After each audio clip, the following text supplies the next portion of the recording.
Bio wizard Debangshu sir চ্যানেলের এটা একটা কিন্তু স্পেশাল ভিডিও হতে চলেছে। দেখতেই পাচ্ছিস বা পাচ্ছ তোমরা যে আমার সাথে আজকে যে বসে আছে সে কিন্তু এবারে মাধ্যমিকের র্যাঙ্কার। তো ওর পরিচয়টা আগে করিয়ে দিই। ও হচ্ছে পৃথা সামন্ত। তো পৃথা এবারে মাধ্যমিকে পলাশী হেমাঙ্গিনী সরোজিনী বিদ্যা মন্দির থেকে মাধ্যমিকে 681 পেয়েছে এবং রাজ্যে প্রথম 15-র মধ্যে আছে। তো পৃথা, তোকে বায়ো উইজার্ড দেবাংশু স্যার চ্যানেলে স্বাগত। হ্যাঁ স্যার, থ্যাংক ইউ। হ্যাঁ।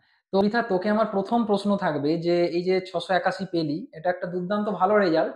তবু আমি তোর মুখ থেকে জানতে চাইবো যে তোর রেজাল্ট শুনে তোর প্রথম প্রাথমিক প্রতিক্রিয়া কি ছিল, একটু আমাদের দর্শকদের উদ্দেশ্যে বল।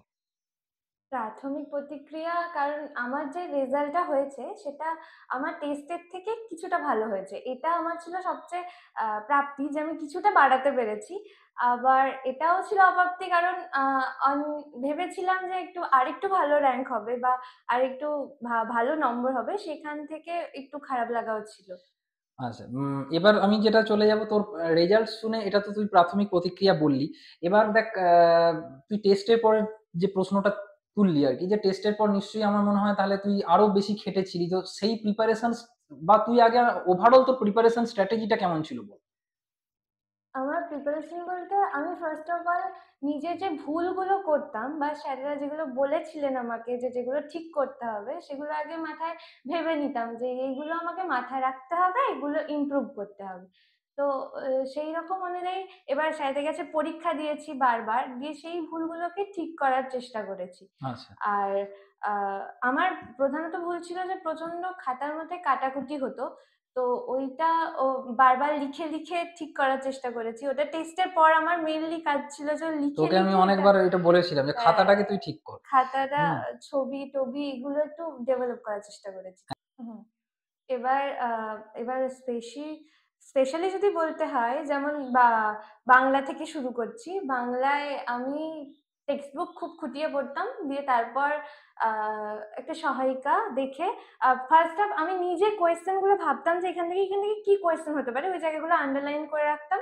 দিয়ে তারপর একবার সহায়িকা থেকে পুরোটা আমি দেখে নিতাম যে শর্ট কোয়েশ্চেন গুলো আমার কিরকম আছে। আর বড় কোয়েশ্চেন আমি কোনোদিন সহায়িকা পড়িনি, সারমর্ম যেটা স্যারেরা বুঝিয়ে দিতেন আমি ওটা নিজে থেকে লিখতাম। আর তারপর ইংরাজি ইংরাজি আমি যেই স্যারের কাছে পড়েছি, ওনার কাছে আমি 5 থেকেই পড়ি। তো উনি একটা প্রসেসের কথা বলতেন যে ফার্স্ট লিসনিং, তারপর স্পিকিং, তারপর রিডিং, তারপর রাইটিং। তো এই প্রসেসেই পড়াশোনা করেছি ইংলিশটা। টেস্টের পর এবং টেস্টের আগে প্রচুর আনসিন প্র্যাকটিস করেছি, এবং আনসিনটা আমার কমনও ছিল কিন্তু ভুলও করেছি। আর তারপর ম্যাথ তো গোটাটা প্র্যাকটিসের ওপর ডিপেন্ড, ওটা বাবার কাছেই করতাম। আর তারপর ফিজিক্যাল সায়েন্সে স্যারও খুব মানে তার হেল্প করেছেন। ফিজিক্যাল সায়েন্স আমার নাম্বার কম ছিল টেস্টে, যেটা বেড়েছে। আর তারপর লাইফ সায়েন্স স্যারের কাছে পড়েছি। আর স্যার বলতেন যে এই ভুলগুলো আমার মেনলি হতো, ওই ছবি ছবি ভীষণ খারাপ আঁকতাম আমি, দিয়ে ওইটা ঠিক করা, পয়েন্টিং, লেভেলিং, একদম খাতা একদম। সাজানো। তারপর ওই যে শর্ট কোয়েশ্চেন প্র্যাকটিস করা। আপনি যেমন বলতেন যে আমিও কিছু পারি, এরকম একটা পজিটিভ মাইন্ড নিয়ে এগোতে। এছাড়াও স্কুলের টিচাররা হেল্প করেছেন স্কুলেও, মানে আহ, মানে ওনারা যেটুকু করার ওনারা সবটাই করেছেন বলতে পারি। তারপর স্কুলেতেও বিভিন্ন রকমের আমাদের টেস্ট নেওয়া হতো। ও মানে ক্লাস, মানে এমনি ক্লাস টেস্টের বাইরে টেস্ট নেওয়া হতো। তারপর আর আর লাইফ সায়েন্স হলো, আর হিস্ট্রি জিওগ্রাফির ক্ষেত্রে, আর্টস গ্রুপটা তুই কিভাবে হ্যাঁ, প্রিপারেশন নিয়েছিলি? হিস্ট্রি জিওগ্রাফির ক্ষেত্রে আমি নোট ফলো করতাম, কিন্তু স্যারেদের ল্যাঙ্গুয়েজ ফলো করতাম না। আমি নোটগুলো পড়তাম, পয়েন্ট মাথায় নিতাম, আমার যেখানটা ভালো লাগতো আমি সেখানটা নিজে লিখতাম। ওগুলো কি হতো, স্যারের কাছেও যখন স্যার লিখতে দিয়েছেন সেইটা দেখে, তখন লেখাটা আমার একটা থাকলো যে আমি এইটা লিখেছি, স্যার কারেকশন করে দিয়েছেন। তারপর আমি নিজে নোট বানাতাম, যেটা যেটা দরকার হয়েছে, আমার মনে হয়েছে আমাকে নিজে বানাতে হবে, আমি সেগুলো নিজে বানাতাম। আর এইটা একমাত্রই সম্ভব মানে খুঁটিয়ে বই পড়তে হবে। আর্টস সাবজেক্ট কি সায়েন্স সাবজেক্ট, প্রত্যেকটা লাইনে লাইনে বা বইয়ের কোনায় কোনায় প্রশ্ন থাকে আমার মনে হয়। একদম। আর বারবার পড়তে হবে। আর এইটাই আর্টস গ্রুপে এরকম ভাবে প্রিপারেশন নিয়েছি। ভূগোলের ক্ষেত্রে ছবিটা ভালো করে দেখতে হবে, ম্যাপ পয়েন্টিং। আর ইতিহাসে এখন ভীষণ শক্ত কোয়েশ্চেন হয়, ওটার জন্য মানে খুব ভালো করে রিডিং পড়তে হবে। রিডিং পড়লে আমার মনে হয় যে আর নোটস একটু চোখ বুলিয়ে গেলে হয়ে যাবে। আচ্ছা। তো মক টেস্ট গুলো ধর আমি যখন নিয়েছি জীবন বিজ্ঞানে বা অন্যান্য সাবজেক্টের স্যারেরাও যখন নিয়েছেন, সেই মক টেস্ট গুলো তোকে কতটা হেল্প করেছে? মক টেস্ট, হ্যাঁ, মক টেস্ট তো ভীষণ পরিমাণ দরকার। কারণ টেস্টে যেই নাম্বারটা পেয়েছি তারপর বা টেস্টের আগেও আমি বিভিন্ন জায়গায় কাছে বিভিন্ন মক টেস্ট দিয়েছি। কারণ ওটা আমার নিজের ইভ্যালুয়েশন হতো যে আমি আর এটা সব স্টুডেন্টদের ক্ষেত্রে অত্যন্ত জরুরি নিজের ইভ্যালুয়েশন করা, যে আমি নিজে কতটা প্রিপেয়ার, নিজে একদম, কতটা ভুল করছি। একদম। ওইগুলো মক টেস্টটা আমাকে হেল্প করেছে যে কোথায় নাম্বারটা কাটা যাচ্ছে।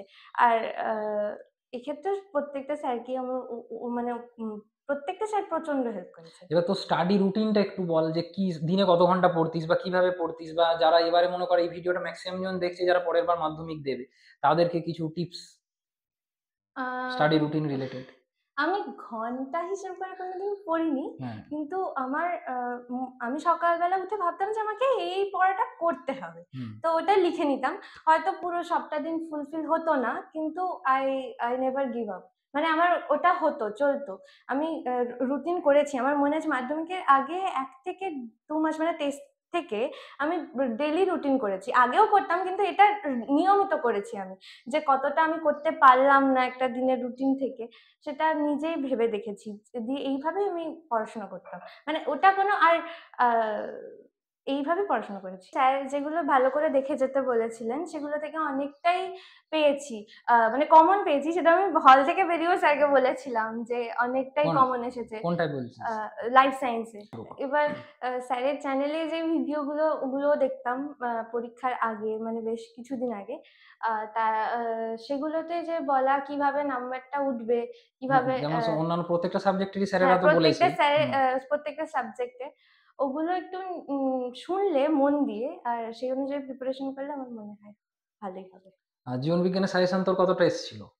আহ, যে অনেকটাই এসেছিল, অনেকটাই এসেছিল জীবন বিজ্ঞান। আমি ওটা হল থেকে বেরিয়েই স্যারকে বলেছি যে অনেক কমন এসেছিল জীবন বিজ্ঞান। আহ, এরপর চলে যাব, যে মনে কর তোকে আমার নেক্সট প্রশ্ন থাকবে যে এটা নিয়ে অনেকে ছেলেমেয়েরা পাজল থাকে, যে টেক্সট বইও তুই বলছিস বারবার খুঁটিয়ে পড়তে, এটা তো একটা অত্যন্ত গুরুত্বপূর্ণ কথা, এটা আমি বারবার বলে থাকি। আর ধর বাজার চলতি যে বিভিন্ন রেফারেন্স বইগুলো আছে, এই দুটোর মধ্যে কোনটা ওরা বেশি পড়বে, তোর কি মত, বা তুই কোনটা বেশি পড়তিস বা কিভাবে ব্যালেন্স করতিস? টেক্সট টেক্সট বুক খুঁটিয়ে পড়লে ওই ওই বইয়ের যে কোয়েশ্চেন থাকে তার অ্যান্সার করতে কোনো অসুবিধা হবে না। আর ওগুলো রাখাও উচিত, কারণ আহ, এটা বইয়ে যদি 95% হয়, বাকি 5% তোমাকে নাম্বারটা তুলতে গেলে তো অন্য বই পড়তেই হবে। আর একদম। ওটা কোনো বই বলবো না, যত খুশি পারো বই কালেকশন করে নিজে বইগুলো পড়ার চেষ্টা করো, টাইম খুঁজে বার করে। আমি নির্দিষ্ট কোনো বই পড়তাম না, মানে অনেকগুলো পড়ে নিজে বুঝতাম যে এইখানটা এটা দিলে ভালো হবে। ব্যাপারটা পুরোটা বুঝে নিয়ে নিজের ভাষায় লেখো, এটা মনে হয় সবচেয়ে ভালো। আর মুখস্থ করাচ্ছে। পরীক্ষার খাতায় আমার তো মনে হয় এটা, তোকেও আমি বলেছিলাম অনেকবারই, তুই পরে প্রচুর ইমপ্রুভও করেছিলি, এটা আমার মনে আছে। মানে পরীক্ষার খাতায় ধর প্রেজেন্টেশনটা যেটা বারবার বলা হয়, তুই সেটা কিভাবে ইমপ্রুভ করলি বা কিভাবে আলটিমেটলি সেটা নিয়ে ওদেরকে একটু কিছু টিপস। হ্যাঁ, এবার মানুষের প্রথম ইমপ্রেশন কিসে হয়? দেখায় না? একটা খাতা পরিষ্কার পরিচ্ছন্ন, পরীক্ষক খাতাটা খুলে, এটা আমাকে প্রত্যেকটা স্যার বলেছেন। আমার এতটা মানে প্রেজেন্টেশন আমি উইক ছিলাম, প্রত্যেকটা স্যার আমাকে বলেছেন যে তুমি খাতা পরিষ্কার করো, ডেকোরেশনটা করো। আর ওইটা ওটার উপর প্রচুর ফোকাস দেওয়ার দরকার নেই, একটু ভাবলে বা কেউ যদি খুব ভালো মানে খাতা প্রেজেন্টেশন করছে তার দেখে যদি একটু ভালো করা যায়, আমার মনে হয় ভালো।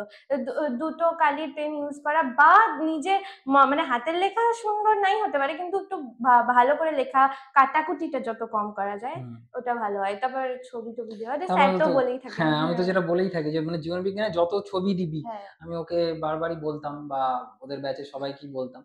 আচ্ছা, একটা অন্য ধরনের প্রশ্ন করছি। মনে কর এই তো কিছুদিন আগে মাধ্যমিক দিয়ে এলি, এত ভালো একটা রেজাল্ট করলি, এবার কথাটা হচ্ছে যে অলরেডি তুই 11 পড়ছিস। আমি যতটুকু তোকে এখনো পর্যন্ত পড়িয়েছি, যে কটা চ্যাপ্টার তোকে পড়িয়েছি, তো তার মধ্যে এই দুটোর মধ্যে মানে মানে ভিডিওটা যারা দেখছে তাদেরও কিন্তু একই অবস্থা, তারাও 11-এ পড়ছে।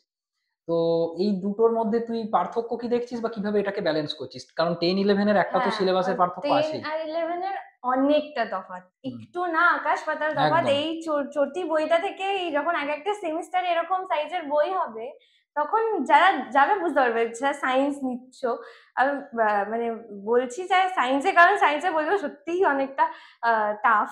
আর ওক্ষেত্রে কারণ টাফ টাইম জিনিস পড়লে তবে তো হবে, মানে তবেই তো হচ্ছে, মানে কি বলে না, মানে কষ্ট করলে কেষ্ট মেলে একটা হ্যাঁ, কথাই আছে। পরবর্তীকালে লাইনও প্রচুর, সেটা তো তুই হ্যাঁ। জানিসই।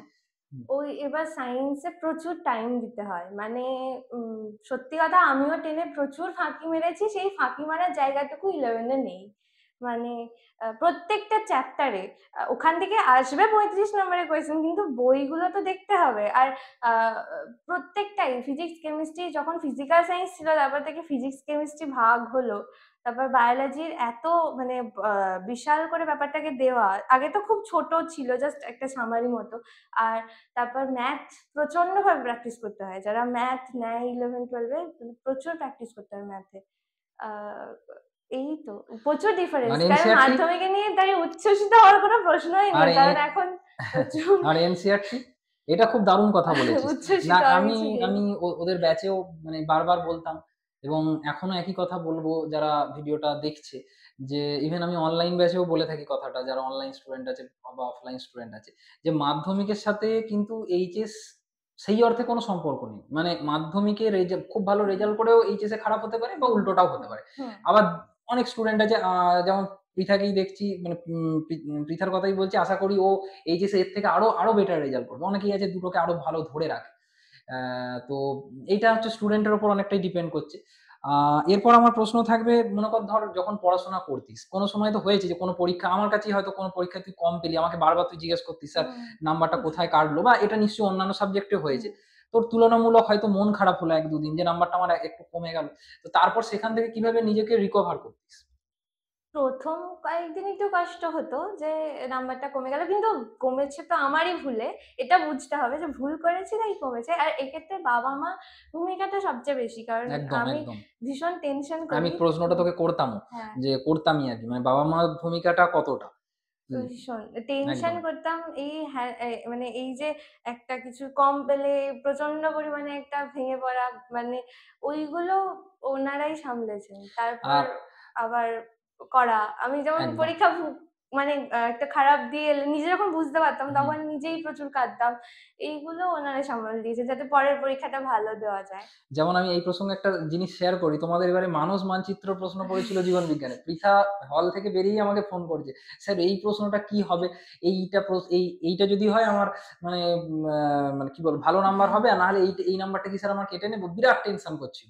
তখন আমি আ আমি বা আ পৃথার বাবা পৃথাকে বোঝালো তারপরে পরীক্ষাটার জন্য বেটার করতে। জীবন বিজ্ঞানেও যথেষ্ট ভালো নাম্বার পেয়েছে। ওই প্রশ্নটায় ১ টা নম্বর কম পেয়েছে। আ যথেষ্ট ভালো নাম্বার পেয়েছে। এনসিইআরটি বইটা ওরা কিভাবে মানে তুই কিভাবে করছিস? যে এখন তোরা ওরা যদি জানতে চায়? এনসিইআরটি কিন্তু বায়োলজি আর কেমিস্ট্রির জন্য খুবই দরকার। হুম। ইভেন ফিজিক্স এরও যেগুলো মানে টপিক আছে সেগুলো দেখে রাখারও খুব দরকার এনসিইআরটি। কারণ ওর বাইরে তো কোয়েশ্চেন আসবে না।